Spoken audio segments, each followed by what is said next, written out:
मेरे प्यारे देशवासियों, आज 24 अप्रैल है। भारत में इसे पंचायती राज दिवस के रूप में मनाया जाता है।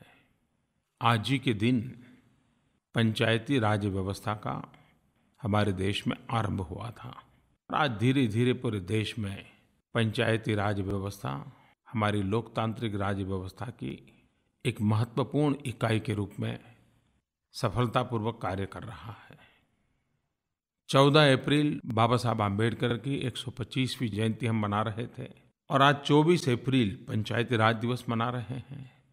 ये ऐसा शुभ संयोग था जिस महापुरुष ने हमें भारत का संविधान दिया, उस दिन से लेकर के 24 तारीख जो कि संविधान की सबसे बड़ी मजबूत कड़ी है, वो हमारा गांव, दोनों को जोड़ने की प्रेरणा।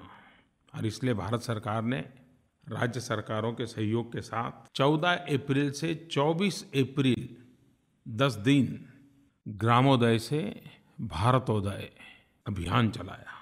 ये मेरा सौभाग्य था कि 14 अप्रैल को बाबा साहब आम्बेडकर जी के जन्मदिन मुझे बाबा साहब आम्बेडकर का जन्मस्थान मऊ, वहाँ जाने का अवसर मिला, उस पवित्र धरती को नमन करने का अवसर मिला।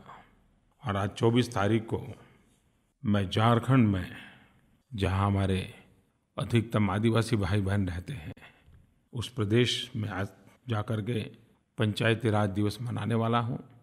और दोपहर को 3 बजे फिर एक बार पंचायती राज दिवस पर मैं देश की सभी पंचायतों से बातचीत करने वाला हूँ। इस अभियान ने एक बहुत बड़ा जागरूकता का काम किया है।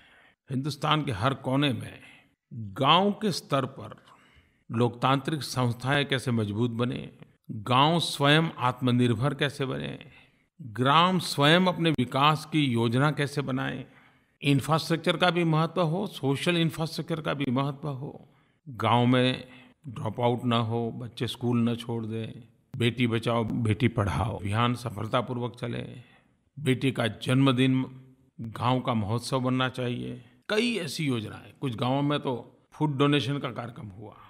शायद ही एक साथ हिंदुस्तान के इतने गांवों में इतनी विविध कार्यक्रम 10 दिन चले हो, ये बहुत कम होता है।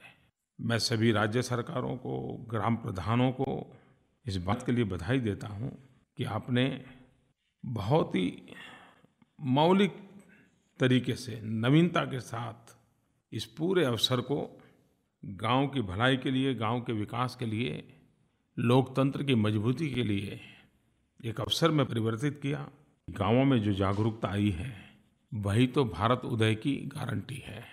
भारत उदय का आधार ग्राम उदय ही है। और इसलिए ग्राम उदय पर हम सब बल देते रहेंगे तो इच्छित परिणाम प्राप्त करके ही रहेंगे।